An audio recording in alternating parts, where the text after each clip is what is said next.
All right, so let's get into this right now. So it is time. We got this Sunday is NXT Takeover Vengeance Day, and we got a 5-match card. The Dusty Rhodes Tag Team Classics are coming to an end, and so the winners for the women's and the men's receive a tag team championship matchup. The winners of the women's get a tag team championship match with Nia Jax and Shayna Baszler while they still a team, and then we also the men's gets shot at the NXT Tag Champions such as Danny Burch and Oney Lorcan. So let's go over this, give our predictions of what we think is going to happen, and me somewhat telling Prime I told you so. But we will get all into that. So you know what? Fuck it. Let's get into that joint as the opening one for the finals of the men's Dusty Rhodes Tag Team Classic Finals. We have MSK, Wesley, and Nash Carter taking on the Grizzled Young Veterans, James Drake and Zach Gibson. What did I tell you, Prime? Yeah, after last week, after Ciampa and them lost, I was like, oh, okay. I mean, after which guy lost, I was like, okay, but yeah. After which them lost? I said after Ciampa, because I thought, at first I was like, oh, they going to go Ciampa. But after I seen Ciampa last week, I'm like, oh, he's not there. Ciampa's not there. Look, before I even seen that, what did I tell you? I said what? Who was my pick to win? Or you said MSK, right? I said Grizzle Young Vets or MSK. I have the audio. Okay, well, yeah. And I said, and you said Grizzle Young Vets. They did make it to the finals last year, but he said, no, they're not going to win. You got Ciampa and Thatcher. I said, no, I truly think this year is going to be a legit tag team. And I said Ciampa and Thatcher because those were the only people that had a storyline around. Like in this whole class, those are the only people that actually. Grizzly Young Vets got a storyline. They made their return. That's not making your return is not a storyline. It's like making your debut is not a storyline. No, but I was saying, but that right there, like they come back with the obvious vengeance. The doom, and the MSK is the new blood on him making the finals. That match should be awesome. I'm really looking forward to that match. But I have the Grizzled Young Vets winning the whole thing because I think that when they made their return and the way they came back and started beating up on that tag team, I forgot what tag team it was, they wanted to push them to the limelight. And we already complained about how the tag team division everywhere in WWE was just dying down. And I was just like, well, the best way to do it is to probably push the most legit team you have is that's the Grizzled Young Vets. So that's why I predicted them weeks ago. I said those are going to be the winners. And I was like, they got to be in the finals. You're not going to go to the finals twice and lose. You're not going to the finals. Hey, tell the Bills that. The Bells. The Bills. No. The four falls of Buffalo. They on different. They on another level. Okay, they on another level of what the hell. That's why they can't. That's why they can't go back. But I want to know, in your opinion, who takes home the Dusty Classic and who gets the tag team title shot against Lurkin and Birch? I think the Grizzled Young Vets win. They win the trophies, and then I think they ultimately might lose the championship match, or they could win. Like they are former tag team champions. In NXT UK. Yeah, they going all the way, bro. Just hop on the train. Well, the only reason I say I don't know if they go all the way because I do know that Imperium in the near future is getting fully back together.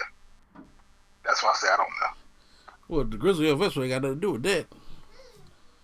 If they do, they gonna come for the tag title so they can hold all the titles. Okay. But yeah, Grizzly Young Vets I got. So might as well knock out the next one, the women's Dusty Rhodes Classic Tag Team Classic. We got Dakota Kai and Raquel Gonzalez taking on Ember Moon and Shotzi Blackheart. If you even think that Shotzi and Ember Moon got a chance at this, you're wrong. Raquel Gonzalez and Dakota Kai, which makes the perfect matchup for Shayna Baszler and Nia Jax, which obviously you kind of got a storyline with. Remember when Shayna Baszler kind of bitched Dakota Kai out back in NXT? It kind of like it put her. Yeah. Say what? Yeah, I was gonna say something else. I'll wait till you. Oh. No, yeah, well, when Shayna Baszler bitched out Dakota Kai back on NXT and like stomped out her arm, and then she was like injured, and then next thing you know, Shayna left, and Dakota Kai never got that receipt on Shayna Baszler. I'm like, this would be the perfect time to build that back up, and you know NXT will touch on that. When it comes to Nia Jax, if they're fighting, if they're defending the titles in NXT, they will bring it up. If they're defending it on the main roster, we don't even know what that is. Fair. And then of course you got Nia Jax is the big woman on Shayna Baszler's side, and then, and then of course Raquel Gonzalez is the big woman on Dakota's side. So just seeing them two clash, have a big woman matchup, I think will be dope. So I got Raquel and Dakota Kai, the woman version of Shawn and Diesel, winning. How about you? I got Raquel and Dakota going all the way, and actually being like having a call up or doing like triple duty. Yeah, he said triple duty. What's the third duty other than NXT and the main roster? Raw, Smackdown, and NXT. Oh, you mean like with the titles and go triple duty? Yeah. Oh, okay. Yeah, you know not what? Every single week, but I'm saying like they'll be on Raw defending it here, and then maybe they'll be on Raw for like 2 weeks and then SmackDown for a week. Well, look, they ain't gonna be that hard since everything's in Florida. Yeah. It ain't like Raw's in New York one day, then SmackDown's in Philly, and then NXT's in Florida. Like, whoa, all these things you gotta just go to. No, everybody takes place in Florida, so yeah, they can make them show stuff like that. But yeah, they're going all the way. Singles match for the and plus it'll be nice. I believe they're still dating Dakota and Shayna, so that'd be nice for them to actually wrestle again. You're right. We got for the North American Championship, Johnny Gargano taking on Kushida. Does Kushida win the North American Championship now, or does Johnny Gargano retain it? I'm going to start with you this time. I don't want him to, but I think Kushida might be winning it because he's been on the unnecessary push lately. He's unnecessary. And, very unnecessary push. And also Gargano has been turned into an idiot. So I'm gonna say Kushida. You cannot lie and say Gargano's not funny. He's not. To me, he's not. He had me dying on NXT Wednesday. I don't know. To me, he just seems like a complete idiot. But what we know Gargano to be, no, like you know who's an idiot? Your man Cameron Grimes. Yep, I didn't do it. He is an idiot. Gargano's just being, he just showing his personality. I got Gargano win this one because, I mean, when you have the group the way, and of course Gargano has been, I think, entertaining on the mic. He's been a good job doing. He's like borderline chicken shit heel or naive heel type thing. And like I said, I'm liking the way. So they're not gonna break all that up right now. And besides, Kushida won the championship. Kushida don't talk. Yes, exactly. That's what I said. Unnecessary push. This man's being pushed. He's beating almost everybody except for like Finn Balor or whatever. Yeah, but he has randomly beat Ciampa, randomly beat Velveteen, randomly beat all these other people for no reason. Yeah, and there was in the Dusty Classic and then lost. So I'm just like, okay. So what I'm saying, yeah, he's definitely going to. It's going to be a good matchup, but I think, yeah, he has to lose here because, like I said, he has no promo time. He hasn't really done anything. He doesn't speak. He doesn't have a speaker like Xia Li may have or something like that. So that's what it is. Sure. Yeah, I don't. Like I said, I don't want him to win anyway. Like I feel like him and NXT has been very watered down to what he was. It's just like I don't even enjoy seeing him anymore. Is he on the level to you, like Hideo Itami? He honestly might be worse than that because Hideo, when he was healthy, was good, and then he got injured, and then he came back that last time, and he started wearing the black tights. He had a good run. Like he didn't even get injured for like a whole year and a half, and they just cut him. This version, it's just like from what he was, all the stuff he was doing. I don't know if he just old now and he just trying not to do much. I don't know. It's just weird. It's just his characters that he likes Back to the Future, which was his character before, but now his character is only I just like Back to the Future. That's it. I've got no backstory. I just watch 80s movies. That's it. Yeah, that pisses you off. I understand. Because I've been watching Kushida for a long time, but waiting on this man to come to NXT or WWE and get here. And why this is not the same guy. Well, we let's go on to the next match. We have triple threat match for the NXT Women's Championship. Io Shirai taking on Toni Storm and versus Mercedes Martinez. Mercedes Martinez, finally, left Retribution, good move, and now is wrestling for the NXT Championship. Me and wish she could be doing the same. And Toni Storm, has been going for that championship for a while, but she's successful in the UK. And Io Shirai has just been good at what she does. Brian, who takes home the championship and why? I have Io retaining here. She's been a strong champion. They've been doing her right, and I don't see the title changing in this triple threat match. Like, I don't even see them building up Mercedes or Tony enough. Because, when they build up people, they like to build them up. Bianca never even got the title. Some other people who they built up so big never got the title. Mm-hmm. So I think they got to actually build up whoever's next. Which it might be Raquel or whoever, but I don't think Mercedes or Tony is built up yet to win the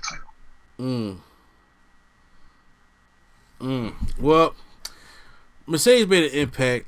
She really did, but I don't know. I don't think that she would be, unless they want to try to hurry up and get it off and put Raquel on there. But I'm like, no, I didn't want to give Raquel the tag team titles first. But I do believe that I want to say Toni Storm can steal it, but I'm gonna go with Io Shirai.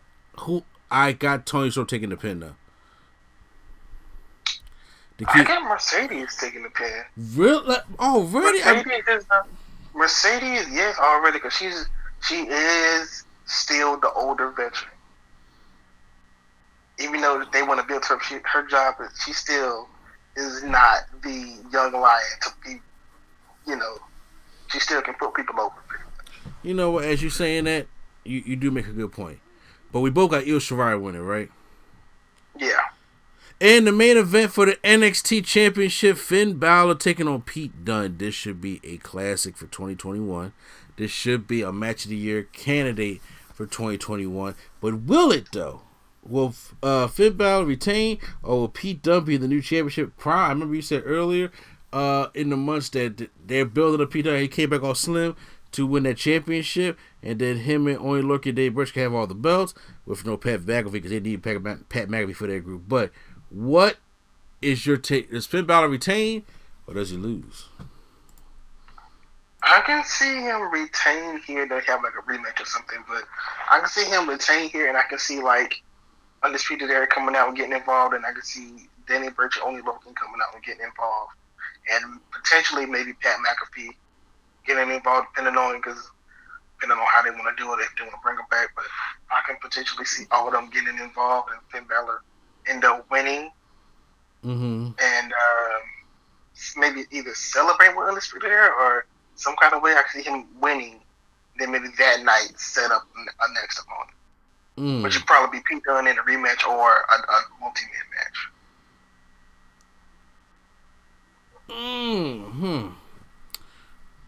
Well, I had Balor retaining. As much as I would love to see Pete Dunne win the match, you know what I'm saying, and become new NXT Championship, I just don't know what necessarily. Like, if Pat McAfee was still there and they still had the group, I'm saying hands down Pete Dunne got this, because Pat McAfee could be their talker. And I'm not saying Pete Dunne's bad on the microphone; he's just not great, in my opinion. Okay, I mean, I honestly think they wait until like that Mania-ish takeover to switch everything. Yeah, so yeah, I mean, yeah, I can, but like I said, the Mania-ish. So the question is, we don't necessarily know if they're going to be a Mania takeover, since it's going to be 2 nights. You know what I'm saying? I think it's going to be either that Wednesday before or the Wednesday after, because that's why they did it last year. Mm-hmm. So it's going to be around that time period. And they honestly, they didn't even do the Hall of Fame yet. So they gonna have to redo it this year, of course. But like, I'm wondering are they gonna still even do that? Yeah, what, bruh? Y'all, no, that's pissing me off. Yo, look, y'all so pressed to have people in the audience for the Hall of Fame. Don't get me wrong, I want Batista and all of them to get their Hall of Fame spot and all that shit like that. But I'm just saying, like, look, yo, seriously, y'all could do this at SummerSlam. Y'all could have just did it with the people. Do like you did in 2004 when there was a ceremony for just the wrestlers. You don't need them people there. Give them their Hall of Fame. I think when they first had the shows, in the Performance Center, I think that would have been the perfect time to just do it. Like, no fans, nothing. They could just honestly come out, say their speech, and that's it. And you could have their peers there. That's all. All the wrestlers there. You don't need these damn people for the Hall of Fame. And especially if you're going to open to a limited capacity, what you going to say? Well, we only going to allow 20,000 people and put paper sands up. They don't need that shit. All right. Yeah, because this is not no. At least to me, I guess since holding all that, it's not no money, no drawing event. It's just them saying we think we're thankful. That's it. Mm-hmm. You know what? Hogan is getting his second ring. Maybe we don't do the whole thing this year. Maybe we skip it until Hogan is done. No, they're not gonna skip it. I don't even forget. Let me see. Let me remember who it is. It's Batista, NWO, Jushin, Thunder Liger, the Bellas, and I think that's it. JBL. JBL.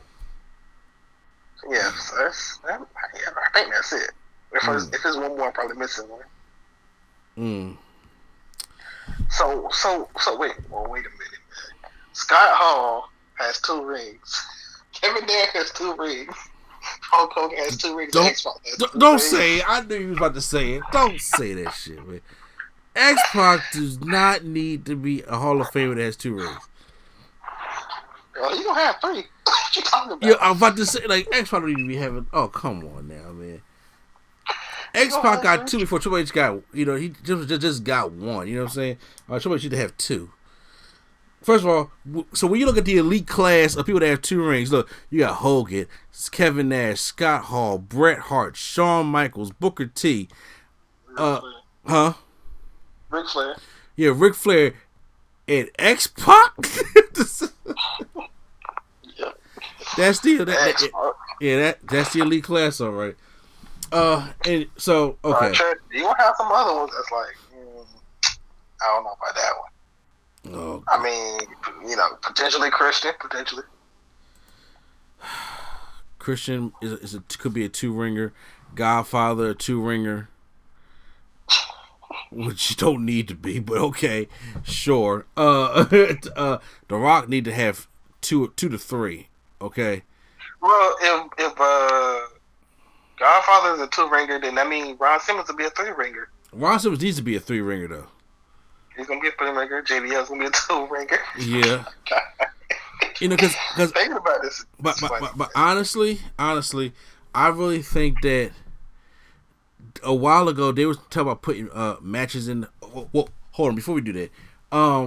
So guys, those are NXT TakeOver predictions. Okay, so make sure you guys check out NXT TakeOver Vengeance Day, where we're gonna be doing a live stream on Sunday, just like we did for the Royal Rumble. We're gonna stream the pay-per-view, give our thoughts about it. We're glad you guys enjoyed the stream, so make sure you support and wait for that stream to come up. It should be awesome. Me and Prime, hopefully Q-Flow will be back there. Well, I said it's Valentine's Day, maybe not Q-Flow, but maybe just me and Prime will stick it out there with y'all. So hopefully y'all can stay on for that. So it should be a blast. Can't wait for it.